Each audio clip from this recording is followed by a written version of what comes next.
మన పొట్ట ఒక పెద్ద సంశయాల పుట్ట. ఓ పూట ఎక్కడో నొప్పిగా ఉంటుంది, మరో పూట తిన్నది అరిగినట్టుగా అనిపించదు.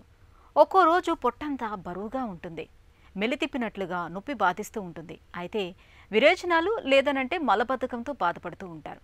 పొట్టలో తలెత్తే ఇలాంటి సమస్యల ఆనుపానుల్ని తెలుసుకునేందుకు ఒకప్పుడైతే మన ముందు ఎలాంటి పరిష్కారం ఉండేది కాదు. అయితే కొలనోస్కోపీ అందుబాటులోకి వచ్చాక పొట్టలో ఆమూలాగ్రం అణువణువును నిశితంగా పరిశీలించడానికి వీలవుతుంది. అంతేకాదు ప్రమాదకరమైన క్యాన్సర్ల ఆనవాలను సైతం ముందుగానే పసిగట్టగలుగుతున్నారు. పొట్టలో సమస్యల నిర్ధారణతో పాటు వాటికి చికిత్స చేయటంలోనూ ఎంతగానో ఉపకరించే కొలనోస్కోపీ గురించి ఇప్పుడు తెలుసుకుందాం.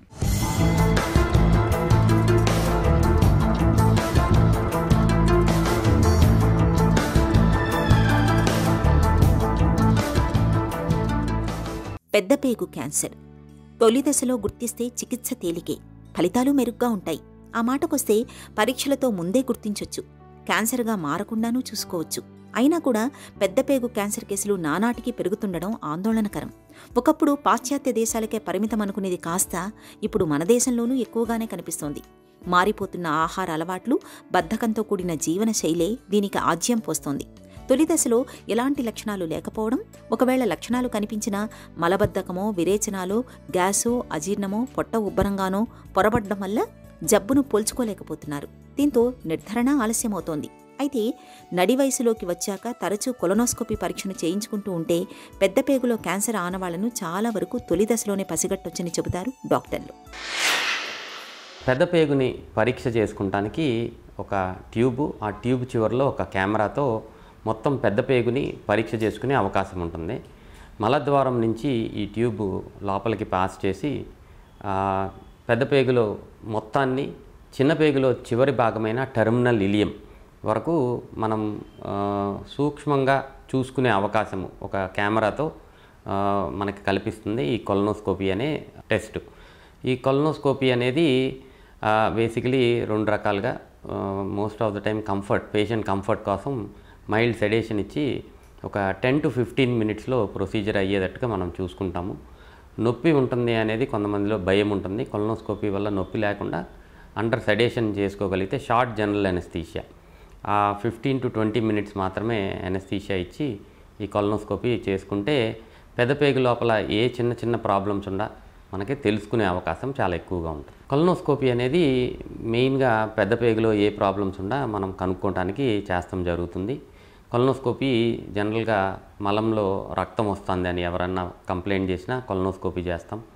దీర్ఘకాలికంగా విరోచనాలు, లూజ్ మోషన్స్ ఎక్కువ, క్రానిక్ డయేరియా అంటాము, ఇలా ఉన్న వాళ్ళకి కొలనోస్కోపీ చేస్తాం జరుగుతుంది. రక్తహీనత, అనీమియా ఆఫ్ అన్నోన్, అంటే రక్తం తగ్గిపోతూ ఉంటుంది బాడీలో, కారణం తెలుసుకోవాలి అంటే మనం కొలనోస్కోపీ చేస్తాం జరుగుతుంది. జనరల్గా మోస్ట్ ఇంపార్టెంట్ ఇప్పుడు ఇండికేషన్ కొలనోస్కోపీకి ఏంటి అంటే 45 నుంచి 50 సంవత్సరాలు పైబడిన వాళ్ళకి ఎవరికైనా సరే స్క్రీనింగ్ కొలనోస్కోపీ అంటారు. సో ఈ స్క్రీనింగ్ కొలనోస్కోపీ అనేది ఎందుకు చేస్తున్నాము అంటే కోలాన్ క్యాన్సర్, పెద్దపేగులో క్యాన్సర్ రావడానికి ముందు స్టేజు పాలిప్స్ అంటారు. పాలిప్స్ అంటే చిన్న కణితలు మనకి కనపడతాయి. ఈ కణితలు నెమ్మదిగా కొన్ని సంవత్సరాల తర్వాత క్యాన్సర్గా, కోలాన్ పెద్దపేగు లోపల క్యాన్సర్గా పరిగణించే అవకాశం ఉంటుంది. సో ఇలాంటి కణితల్ని కనుక, పాలిప్స్ని మనం ఎర్లీ స్టేజ్లో కనుక్కుని దీన్ని తీసేయగలిగితే క్యాన్సర్ని కంప్లీట్గా మనం అవాయిడ్ చేసే అవకాశం, అలాగే కోలాన్ క్యాన్సర్ని కంప్లీట్గా తగ్గించే అవకాశం చాలా ఎక్కువగా ఉంటుంది. సో అందుకని 45 సంవత్సరాలు పైబడిన వాళ్ళ అందరిలో ఒక్కసారైనా సరే ఈ స్క్రీనింగ్ కొలనోస్కోపీ చేయటం చాలా చాలా ముఖ్యం. ఇది కూడా వన్ ఆఫ్ ద ఇండికేషన్స్గా ఇప్పుడు చెప్పుకోవడం జరుగుతుంది. కొలనోస్కోపీ అనేది పొట్ట, పేగుల్లో తలెత్తిన సమస్యల ఆనుపానుల్ని గుర్తించేందుకు చక్కగా ఉపకరిస్తుంది. ఈ వైద్య పరీక్షలో ఒక చివర్న మైక్రో కెమెరా కలిగిన ఒక సన్నటి ట్యూబ్ని ఆసన మార్గం నుంచి పొట్టలోకి నెమ్మదిగా పంపిస్తారు.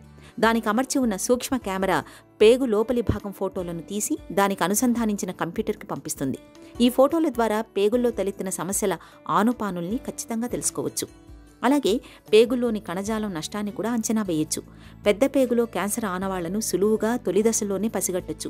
పేగుల్లో పిలకలు, అల్సర్లు, రక్తస్రావం వంటి సమస్యల ఆచూకీ కూడా తెలుస్తుంది. చిన్న చిన్న పుండ్లు, అల్సర్ వంటివి ఏ ప్రాంతాల్లో ఉన్నాయో ఖచ్చితంగా తెలుసుకోవచ్చు. కొలనోస్కోపీ అనేది బేసికలీ మనకి ఏదైనా ప్రాబ్లం ఉంది అని తెలుసుకున్న తర్వాత కొలనోస్కోపీ చేయాలి అని మనం అనుకున్నప్పుడు కోలాన్ ప్రిపరేషన్ ఇవ్వటం జరుగుతుంది. పేగు మొత్తం క్లీన్ చేసుకుంటాము. క్లీన్ చేసుకున్న తర్వాత పేషెంట్ని మనం లెఫ్ట్ లేటరల్ పొజిషన్లో పడుకోబెట్టి mild anaesthesia, IV conscious sedition అంటాము. అంటే ఒక 15 నుంచి 20 నిమిషాలు వీళ్ళు నిద్రపోతారు కంప్లీట్గా. ఇది జనరల్ ఎనస్థీషియా లాంటిదే, బట్ షార్ట్ జనరల్ ఎనస్థీషియా ఇచ్చి ఈ ప్రొసీజరు మోషన్ వెళ్ళే ఏరియాలో నుంచి మనం కెమెరా స్కోప్ని తీసుకుని మొత్తం పెద్ద పేగుని మొత్తం కెమెరా పెద్ద టీవీలో మనం చూస్తాం జరుగుతుంది. చిన్న చిన్న ప్రాబ్లమ్స్, ఏదన్నా రక్తం వస్తుంది అంటే ఎక్కడి నుంచి వస్తుంది, అల్సర్స్ ఏమన్నా ఉంటే అల్సర్స్, ఇలాంటివన్నీ మనం డైరెక్ట్గా కెమెరాలో చూసి అవసరమైతే బయాప్సీస్, ఏదన్నా పీస్ తీసి మనం టెస్ట్ చేయాలి అంటే కూడా బయాప్సీస్ చేసుకునే అవకాశం ఉంటుంది. ఈ కొలనోస్కోపీ ఇప్పుడు బాగా అడ్వాన్స్డ్గా అయ్యి మనం కొన్ని థెరపటిక్ ప్రొసీజర్స్ కూడా, ఫర్ ఎగ్జాంపుల్ ఎవరికో కోలాన్లో నుంచి బ్లీడింగ్ అవుతుంది, ఇది మనం కొలనోస్కోపీ చేసుకుని ఈ బ్లీడింగ్ యొక్క కారణం మనం తెలుసుకుని అక్కడ ఏదైనా ప్రాబ్లం కనపడితే ట్రీట్మెంట్ కూడా, అంటే ఆ బ్లీడింగ్ ఆపుతానికి మనం కావాల్సిన పరికరాలతో కొలనోస్కోపీలోనే మనం ట్రీట్మెంట్ చేసే అవకాశం ఉంటుంది. కొలానిక్ పాలిప్స్ అంటారు. ఇలాంటి పాలిప్స్ని మనం ఐడెంటిఫై చేస్తే కొలనోస్కోపీ ద్వారానే ఈ పాలిప్స్ని మనం రిమూవ్ చేసే అవకాశం ఉంటుంది. ఇలాగా థెరపటిక్ ఆప్షన్స్ చాలా ఎక్కువగా ఉంటాయి. ఈ కొలనోస్కోపీ జస్ట్ డయాగ్నోస్టిక్ చూస్తానికే కాకుండా ట్రీట్మెంట్ చేయడానికి కూడా మనకి హెల్ప్ అయ్యే అవకాశం చాలా ఎక్కువగా ఉంటుంది. కొలనోస్కోపీకి డెఫినెట్గా ప్రిపరేషన్ ఉంటుంది. కనీసం 5 నుంచి 6 గంటల్లో ఈ ప్రిపరేషన్ అనేది నడుస్తుంది. ఈ కొలనోస్కోపీ ప్రిపరేషన్కి ముఖ్యంగా డీహైడ్రేషన్ రాకుండా మనం ఇచ్చే కోలానిక్ ప్రిపరేషన్లో కొంచెం ఎలక్ట్రోలైట్స్ అవి కూడా ఉండే అవకాశం ఉంటుంది. మనం ఇచ్చే లిక్విడ్ వల్ల ఎలక్ట్రోలైట్స్ డెఫిషియన్సీ ఉండదు.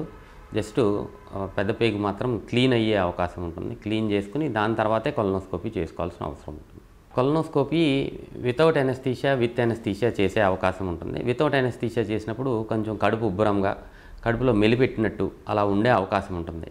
ఇలాంటి డిస్కంఫర్ట్ ఏమీ తెలియకుండా ఉండాలి అంటే కాన్షియస్ సెడేషన్ ఇచ్చి మనం కొలనోస్కోపీ చేసుకుని ఆ చిన్న ఇబ్బంది కూడా లేకుండా మనం కొలనోస్కోపీ చేసుకునే అవకాశం ఉంటుంది.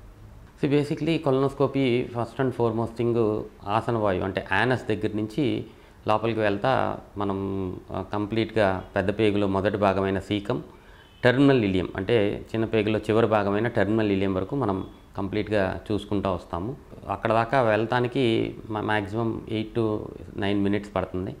బట్ కంప్లీట్గా మనం ఎగ్జామినేషన్, కొలనోస్కోపీ ఎగ్జామినేషన్ చేయడానికి వెనక్కి వచ్చేటప్పుడు ఆ terminal ileum, caecum, ascending colon, transverse colon, descending colon, sigmoid colon and rectum, ఈ ప్రతి ఒక్క ఏరియాని మనం జాగ్రత్తగా చూసుకుంటా ఎక్కడెక్కడ ఏమన్నా ప్రాబ్లమ్స్ ఉన్నాయని మనం డైరెక్ట్గా విజువలైజ్ చేసి ప్రాబ్లమ్స్ని మనం తెలుసుకుంటాం జరుగుతుంది. కనీసం 6 నుంచి 8 నిమిషాలు విత్డ్రావల్ టైం అనేది చాలా చాలా ముఖ్యము. విత్డ్రావల్ వెనక్కి తీసుకుని వచ్చేటప్పుడు స్కోప్ని మనకి ఎక్కువగా ఏమన్నా ప్రాబ్లమ్స్ ఉండే కనపడే అవకాశం చాలా ఎక్కువగా ఉంటుంది. ఏ చిన్న ప్రాబ్లం ఉన్నా కానీ మనం కనిపెట్టవచ్చు. అవసరమైతే బయాప్సీస్ తీసుకోవచ్చు. ఏదన్నా లీజన్స్ ఉంటే దాన్ని బయాప్సీ తీసుకుంటాం. అవసరమైతే కట్ చేసి బయటికి తీసుకురావటం, పాలిపెక్టమీ అంటారు. స్నేర్ చేసి పాలిపెక్టమీ చేస్తాం. ఇలా మల్టిపుల్ థెరపటిక్ బెనిఫిట్స్ కూడా మనం కొలనోస్కోపీలో ఉండే అవకాశం ఉంటుంది. పెద్ద పేగులో క్యాన్సర్ను గుర్తించడానికి కొలనోస్కోపీ పరీక్ష బాగా ఉపయోగపడుతుంది. ఈ పరీక్షకు వెళ్లే ముందు కనీసం 8 గంటల పాటు ఆహారం తీసుకోకుండా ఉండాలి. అలాగే ఏవైనా మందుల్ని వాడుతున్నప్పుడు ఆ విషయాన్ని డాక్టర్లకు చెప్పాలి. పరీక్షకు అరగంట నుంచి గంట సమయం పడుతుంది. ఇది సురక్షితమైన, ప్రామాణికమైన పరీక్ష. ప్రతి ఒక్కరూ 50 ఏళ్ల వయసులో ఒకసారి దీన్ని చేయించుకోవటం మంచిది. బుడిపలేవి లేకపోతే ప్రతి 10 ఏళ్లకోసారి ఈ పరీక్ష చేయించుకుంటే చాలు. బుడిపలుంటే మాత్రం డాక్టర్ సలహా మేరకు 3 లేదా 5 ఏళ్లకోసారి కొలనోస్కోపీ చేయించుకుంటూ అవి క్యాన్సర్గా మారుతున్నాయేమో చూసుకోవటం చాలా ముఖ్యం. ఇక కుటుంబంలో ఎవరైనా పెద్ద పేగు క్యాన్సర్ గలవారుంటే 40 ఏళ్లలోనే ముందస్తు పరీక్షలు ఆరంభించాలి. కొందరికి మలంలో రక్త పరీక్ష, సిటీ కొలనోస్కోపీ, ఫ్లెక్సిబుల్ సిగ్మాయిడోస్కోపీ వంటి ఇతర పరీక్షలు అవసరమవుతాయి.